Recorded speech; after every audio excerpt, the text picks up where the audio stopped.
Hi, it's Allison from the Law School Toolbox. Today, I'm excited to have lawyer, anthropologist, and author Petra Molnar here with us to talk about her new book, The Walls Have Eyes: Surviving Migration in the Age of Artificial Intelligence. Welcome, Petra. Thanks, Allison. Thanks for having me. Oh, it's definitely my pleasure. Well, to start us off, can you give listeners some information about your background and your work, just so they have some context? Sure, yeah, would be happy to. So I'm a refugee lawyer by training and a social anthropologist. And I've been working on issues around migration for 15, 16, 17 years. It's been a while. But I was focusing more on issues around, let's say, like gender-based violence, immigration detention, more kind of traditional, so to speak, issues. And then about 6 years ago, I fell into this area of trying to understand how new technologies are impacting immigration and people on the move. And it's been a bit of a journey since. I would imagine. I was actually a programmer before I went to law school, so I call myself kind of techno-ambivalent. You know, some good points, some bad points. I'm really interested to talk with you about this. If people want to learn more about you or reach out, how can they do that? Well, I have a website, which is petramolnar.com, where a lot of the work lives. And I also run a project called the Migration and Technology Monitor, which might be of interest. That's where we house a lot of the work that we do directly with refugees and people on the move at this intersection of borders and tech. And I'm also on Twitter. Cool. We will put all that in the show notes for people who are interested. Well, tell me generally about the book. What was your goal in writing this? So the book has been in the works for almost 6 years, which is wild. And it's very strange to kind of see it out there in the world after all this time. But, what motivated me to write it in the way that I did is that I wanted it to be accessible. It's not, I would think, overly academic, but it's rather story driven. And that was deliberate because I didn't want to write an academic text that was very expensive and impossible to read and kind of inaccessible, but rather a text that anybody could pick up. And I have to say, one of the most kind of biggest moments, highlights of my career is the fact that it's actually available at Walmart and Target, which is amazing. Wow. That's really what I wanted. But I think for me, that was important because I'm not a tech person. Really, 6 years ago, I barely knew what an algorithm was. We're talking like Wikipedia level knowledge. But I wanted to understand it from a legal perspective and a human rights perspective, but most importantly, a human perspective. And that's kind of what the book tries to do, to humanize the issue. Yeah, and I do think we'll talk a little bit about this later, but I definitely loved the story aspect of the book. And I do think that was one of the most interesting points, but we'll talk about that later. One of the first things that struck me reading this, which I think is really important and often misunderstood, you say, I'm not sure I'm phrasing this right, but immigration is really a civil issue, not a criminal one. So can you tell me a little more about that and kind of how this process is supposed to work? Yeah, sure. And I think that's a great place to start, the kind of context that underpins immigration and immigration decision making, and also some of the decisions that get made by state to kind of weaponize migration and conflate people who are on the move and people who cross borders with criminality. This is something that scholars have been calling crimmigration, kind of a joining of the two words of criminalization of migration. And that's a trend that we've been seeing globally. The fact that we seem to have lost the plot on the fact that A, people are exercising their internationally protected right to seek asylum, and B, there are civil and administrative procedures in place that are meant to govern the way that decisions get made. So it is this kind of tension there where in a lot of jurisdictions, like the United States or Canada, where I've been working, we have this legal system that supposedly says you come here, you are adjudicated based on these metrics, imported into our domestic law through the international system, like the Refugee Law Convention, for example, that has been with us since 1951. And then, you kind of go along your merry way. But what we've been noticing as a trend is that, again, these civil procedures that are meant to be the governing framework behind the way that decisions get made are being eroded because people who are coming are presupposed to be frauds, criminals, cheating the system. And it just exacerbates the vast power differentials that are kind of inherent in this base already. Yeah, I actually took an asylum law class in law school, which was actually very interesting. And it's kind of shocking when you see these pictures and kind of the narrative and the media around the stuff that's happening at these borders.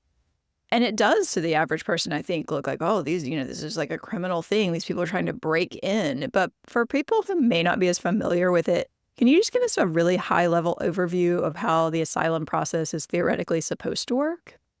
Yeah, sure. So the asylum process kind of starts with the foundational idea that everybody on the planet has the right to seek asylum. This is something that's protected by international law and then also domestic law. And there's a certain set of tests that you're supposed to meet in order to qualify for refugee protection. There's a refugee convention definition that sets out kind of 5 categories that you're supposed to meet, one of at least, to be then considered for protection. But it is very interesting, precisely what you just said, Alison, because we seem to kind of have almost reversed the process of how these decisions get made, right? Because in criminal proceedings, right, at least in most jurisdictions, you're considered innocent unless proven otherwise, right? But there's a reverse onus kind of principle in immigration law where you are presupposed to not be a refugee, to be lying unless proven otherwise. And it puts an amazing amount of the burden on the applicant or the person who is claiming asylum, oftentimes without attorney, without psychosocial support, and even with the system not really recognizing the nuances and complexities that motivate people to move, because it is very complicated. It's not as clear cut as the law would like us to believe. Right. No, I mean, I've definitely seen that among people that I personally know where it's like, well, you left for this reason, but also for this other reason. And one of those reasons happens to be in the 5 categories. So that's really what you need to talk about. But that's not the full complexity of their reality. And I think that can be very difficult to sort of fit into these categories. And I also found it interesting, and you kind of alluded to this just now, of because this is not a criminal system, you don't have the rights of a criminal defendant, right?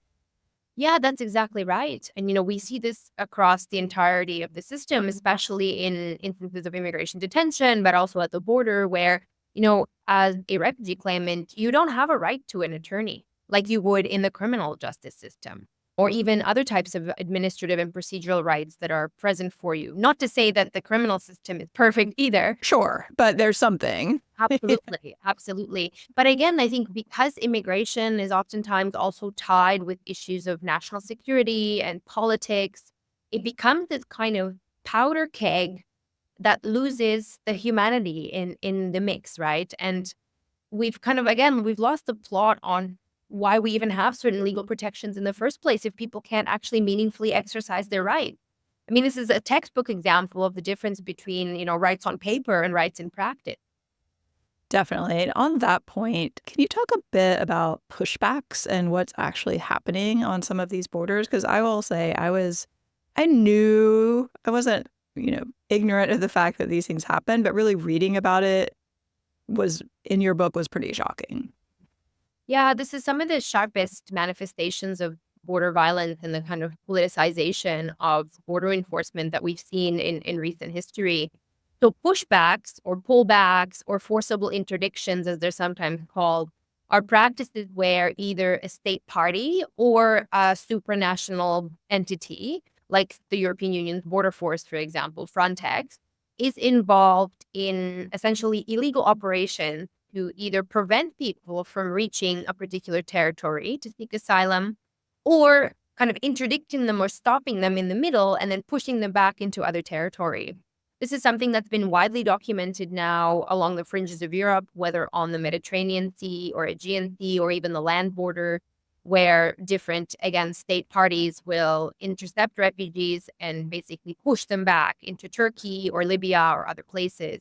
And again, from a legal perspective, this is in absolute derogation of the established principles of asylum, of this norm that's called non-refoulement, which is a fancy French term for not returning somebody to a place where they might be facing persecution. Again, the backbone of international refugee law. And these practices are, they're happening on a daily basis nearly, and people have lost their lives as a result. Yeah, it was pretty horrifying as someone who thought, oh, there are rules around this, right? And then you read this and realize, wow, there really are not. I mean, there are, but they're not being observed. Yeah, that's exactly it. And it depressing really, because those of us who are trying to shed some light on this, it's like, how much more are we supposed to do, right? There have been UN hearings, European hearings, US hearings on this. Journalists have covered it, books have been written on it, and it still keeps happening. Yeah, it's, I think depressing is a good word for it. Well, let's switch gears a little bit. Talk to me about some of the technology that you're seeing, whether it might be immigration detention camps around different borders. Like, what's going on? Yeah. So what helps me sometimes when I think about it is kind of tracing the journey of somebody as if they were on the move. Because at every single point of a person's journey, there are now technologies that are impacting the way that people experience asylum and movement in general.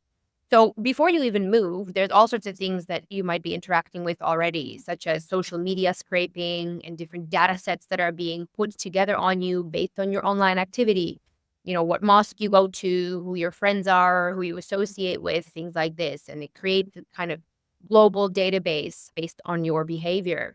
Then as you're moving and you're getting close to a border or a humanitarian emergency and you might be in a refugee camp, that's where people come across things like biometrics, like iris scanning, fingerprinting, other types of kind of data that is collected from the body and again fed into these databases.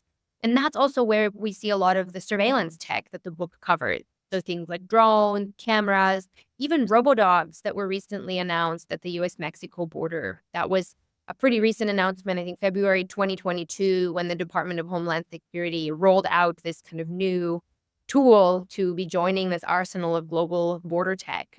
Robodogs, same thing that you would see on like a sci-fi show.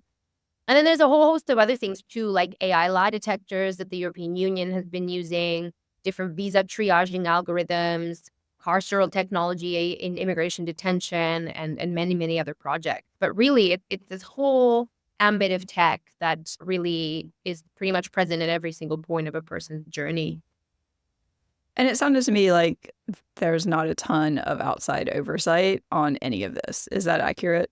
Absolutely. That's one of the key issues here, that a lot of the times we don't even know what's happening, why certain projects are being rolled out. Sometimes even if your case is being adjudicated by an algorithm or not. This has happened in Canada, where people's visas were rejected based on an algorithm. And people didn't even know until a lawyer kind of saw the reasons and was like, something's off here with the way that it was written, and then filed an access to information request or freedom of information request, you guys call it. And then all of a sudden it was like, wow, there's algorithmic decision making here. So oversight and transparency, very, very important to think about because so much of this happens behind closed doors. Yeah, let's talk a little bit about that because you do discuss, even they're bringing AI, for example, might or might not be being used to make immigration decisions. I can only imagine that's going to expand in the future, given, what we're doing now with AI and everything. Can you just talk a little bit more about what is going on and also what might be potentially concerning about this? Yeah, so AI or artificial intelligence is the kind of latest manifestation of a lot of these technologies. So that includes things like algorithms, machine learning, basically using big data sets to make determinations about particular cases. And different jurisdictions are trying out kind of importing elements of this into their immigration decision-making systems.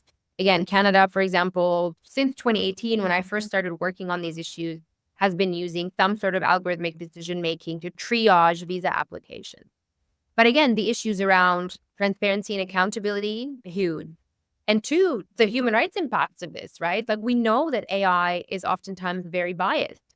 And we also don't know why certain decisions get made the way they do. And it's really concerning that we don't really have a lot of governance and regulatory mechanisms to put some guardrails around this. It just seems to be like full speed ahead on this without really, again, bringing it back to what it's doing to real people. Right. And I think anyone who's even played with some of these AI tools, on the one hand, it's sort of, oh, this is super interesting and it's kind of cool what it can do. And then it does something really stupid. And you're just like, huh, how did that happen? And no one can really explain it, which I think is a little terrifying in the context of decisions about people's fundamental rights and things like that. Yeah, totally. And states sometimes try and get around that by saying, well, like, don't worry, there's a human in the loop to check everything.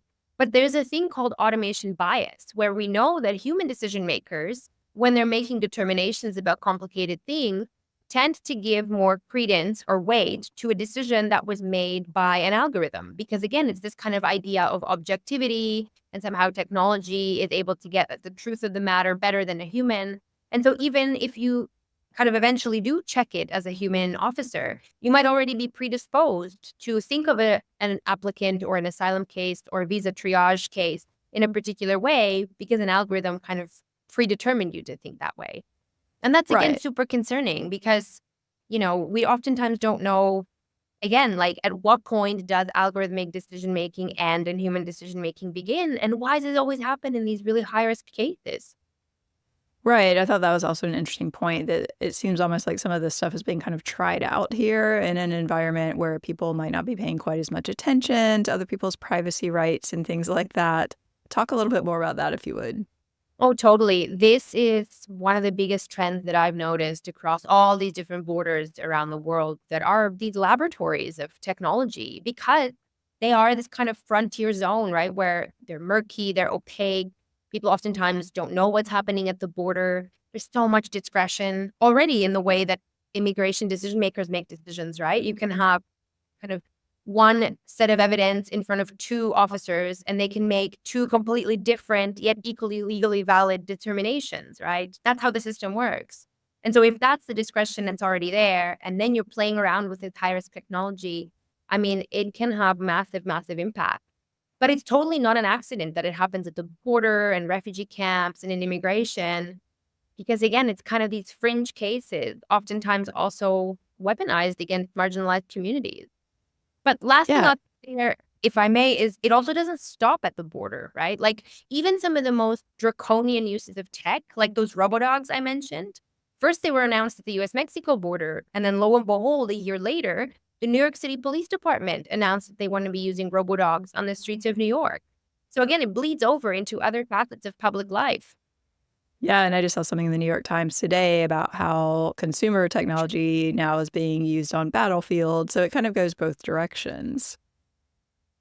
Well, talk to me a little bit about where all this technology is even coming from. Who's developing it? Where are people getting it?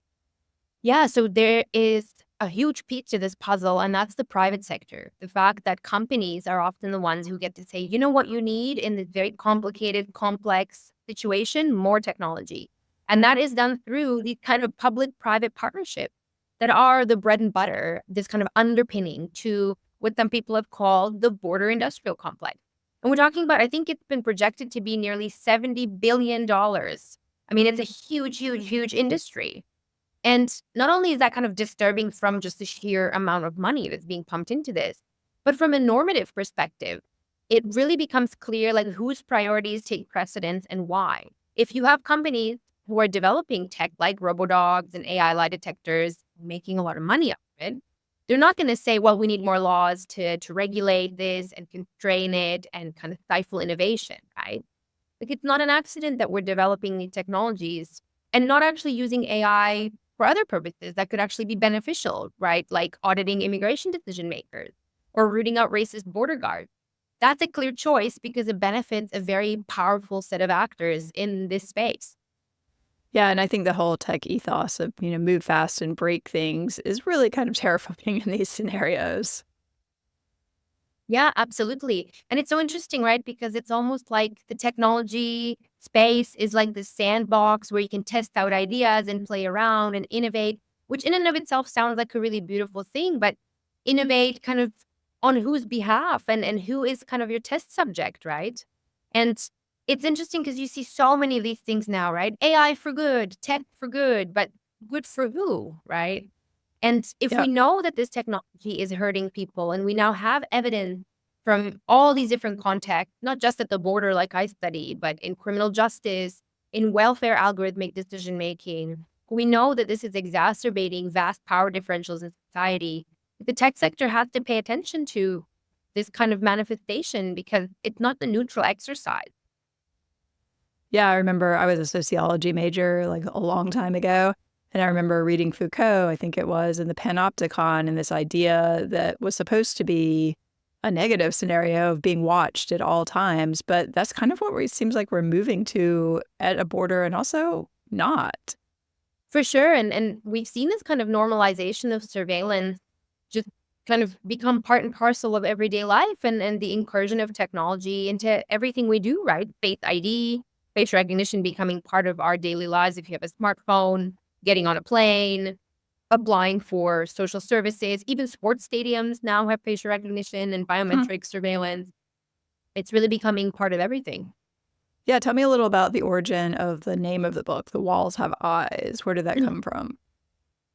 So that came from one of the bases that I've been working, the kind of Greek border between Turkey. And somebody said this kind of in passing, but the surveillance kind of element really gets to your head after a little while, right? And you start thinking that every single wall has eyes and somebody's always watching you. And it is this kind of psychological phenomenon that, of course, the people who are at the sharpest edges of tech feel it the most. But even those of us who do the work in this space, like you really do feel like even trying to shed light on some of these human rights abuses have really deep kind of psychological impacts too, kind of always being watched.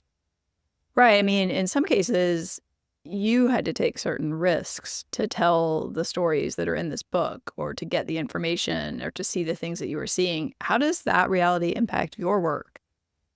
Yeah, thanks for asking that. I mean, I feel really privileged to be able to do this kind of work because it brings me really close to, again, the people who are affected by this and also trying to understand it from a more kind of holistic perspective.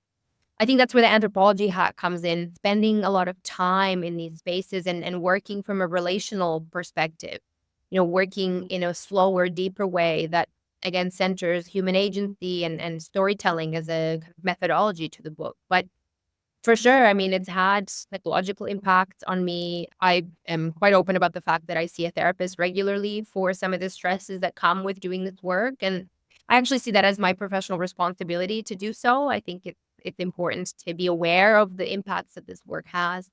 My team and I have also routinely been kind of at the sharp edges of state surveillance, whether through, phones getting tapped and information being shared, or even just recently, one of the labs that houses some of the work that I do, the refugee law lab, was a victim of a cyber attack just 2 weeks ago. Hopefully, it was a bot. At first, we thought maybe it was a targeted attack, but it seems like maybe it was just accidental. But it really makes you think because, the work that we're trying to do sheds light on things that people don't want you to see sometimes. And it definitely makes me think twice about some of the security measures that I put in place as well for my well-being and the well-being of my own family too. Oh, that absolutely makes sense. Talk to me a little bit more about the aspect of the stories, because one of the things I really liked was this deep dive in the book on the stories of the people who are caught up in all of this. And in some cases, obviously, people are in very challenging circumstances. What was that like to sort of talk with them and get them to open up and, to, I assume, allow their stories to be told here? Yeah, I think that what kind of goes back to the kind of slower way of working. And that's where I think anthropologists and people who work from these slower kind of methodologies have a bit of an advantage because we are not journalists. We don't go in and try and gather a lot of data and then just kind of parachute out and leave. The vast majority of the stories in this book are as a result of relationships that have kind of grown up around being in the same space at the same time, oftentimes multiple visits, different kind of partnership through work, connecting people with others. It kind of gives you a little bit more of a level playing field, so to speak, rather than it being kind of a researcher going in, extracting knowledge, taking it out, writing a book about it, which is, of course, not without its pitfalls either, because, it needs to be queried, like who gets to speak on behalf of whom. And to me, it's something that is uncomfortable and has to remain uncomfortable, the way we kind of produce knowledge in this space, because there are vast power differentials that are inherent in the way that we think about these complicated issues. One way we try and get around this is through this one project that we're now running, which is called the Migration and Technology Monitor, where we fund people on the move directly to do work on border surveillance from their own perspectives, from within the community, working in a very horizontal, participatory way at every kind of element of the project as a way to try and redistribute resources and also make space, and kind of create opportunities for colleagues on the move to be the experts in this space. If I can become obsolete in this, great. I would be super happy. Right. That I think that's a great idea and probably honestly more effective if it's people who are really there on the ground telling their own stories than somebody who comes in, like you said, just like, oh, cool, what's happening? All right, bye. Yeah, exactly. uh, And you see a lot of that, right? Like whether through journalism or human rights reporting. And sometimes in certain situations, it's necessary to try and get that factual record, right away. But I do actually think you're absolutely right that the power of stories is the depth and the ability to meet each other on that human level. And to me, that also gives me hope in the way that we can think about these really complicated topics, that ultimately it's people talking to people, right? yeah. Well, before we wrap up, I am curious, what impact did COVID have on all of this? Yeah, I mean, COVID was an important piece to the puzzle here because not only kind of personally, because the project grew to a more international focus right around that time when I noticed some really concerning trends in Europe and in Greece where new technology was kind of being introduced into refugee camps, and also COVID being used as a bit of a weapon to basically say, well, we're going to keep people locked up in these camps under the guise of COVID, so to speak, even though that was really not the case. And so I went to Greece thinking, I'm going to be here for a few months. And then I stayed for 2 years because it was one of the epicenters of where a lot of this was happening. But from a more surveillance perspective, I mean, COVID also normalized a lot of data collection, different apps, different information sharing that I think we're still kind of trying to figure out the impact of. And it is oftentimes these times of crises that normalize more and more technology and it's kind of turned to techno solutionism that I think we're going to see trending upward in the years to come. Yeah, I think definitely just the whole idea of the surveillance state, for lack of a better word, is much more normalized now than probably before. But yeah, I mean, it feels like there are just a lot of different things kind of colliding in a lot of different ways. And towards the end of the book, you offer some ideas for moving forward. Can you talk a bit about some of these? You call them resistance, and just, what do we do with all of this stuff? Yeah, that was an important kind of point to end the book on because otherwise it would be so bleak and depressing. And like a lot of it is. True. Definitely. It is one of those books you walk away from going, huh, Yeah. okay. I don't know what to do with this. Yeah. And it was interesting writing it because I knew that it felt very heavy, but it also felt important to kind of give space to that heaviness. But it is only a part of the story because absolutely people are resisting the technology. They're thinking in creative ways how to use technology to upskill their communities, to get information into hands of refugees and people on the move, to circumvent really problematic practices, to come together in solidarity. That to me is a massive kind of way forward, seeing the way that people who either are in border communities or who work in search and rescue kind of show up for each other in these kind of ways. And that's actually something I'm starting to think about for a follow-up book because there's so many stories of goodness and joy and contestation and resistance in this kind of messy reality as well. And I think we need to also make space for that. Interesting. Well, I would be curious to read that, the hopeful follow-up maybe. Any final thoughts that you'd like to share before we wrap up here? Yeah, just thanks, for the opportunity to reflect a bit on this. And, I just always like to leave it at kind of this point. We just can't lose sight of the fact that, technology and its incursions into all these different spaces might seem really abstract or something that's difficult to understand, especially for people who are not technologists or trained in tech like I was. But at the center of it all are people who are being harmed by this kind of normalization of tech. And we need to just not lose sight of that, but really look to the stories that are coming from the ground that are illuminating the reality of what's happening. I agree. Well, remind us again how people can find out more about you and more about the book. So if you're curious to learn more about my work, I have a website, which is petramolnar.com, and that's where a lot of the other projects that I mentioned sit. Otherwise, the book is available for purchase wherever you buy books, hopefully a small bookshop, also Amazon and Target and others. And I'm also on Twitter or X or whatever it's called these days. There. Who knows? All right. Well, Petra, thank you so much for joining us. I really appreciate it. Thanks so much, Allison. My pleasure. Thanks everyone for watching, and please subscribe so you don't miss anything. You can also check out lawschooltoolbox.com and reach out with any question.